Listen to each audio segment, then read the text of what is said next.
ভীষণ ব্যস্ত। আজ অনেক দিন পর রোদ বেরিয়েছে।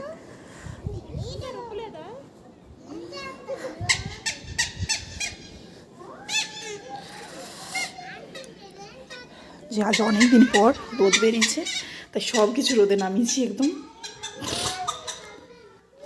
আর এদিকে আমার মানে কাজও সারা হয়ে গেছে, রান্না বান্নাও সব করা হয়ে গেছে।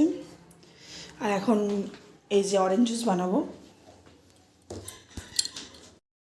এই যে এখন বানাচ্ছি অরেঞ্জ জুস। এই জুসারটা কিন্তু ভীষণ ভালো, দেখো একটাও কিছু নিচে যাবে না, একদম সব সুন্দরভাবে বেরিয়ে যাবে রস।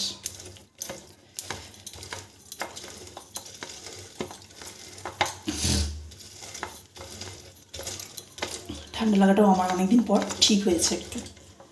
এই যে দেখেছো পুরো রস একদম। এই যে এগুলো সব জুস করে নিই, কেটে কেটে রেখেছি। তারপরে এই যে দেখছি বড় মাছ নিয়ে চলে এসছে। এখানে চারা পোড়া মাছ পাওয়া যায়, ভাবা যাচ্ছে, একদম ফ্রেশ টাটকা। অনেকদিন ধরে মন যাচ্ছিল চারা পোড়া মাছ খেতে।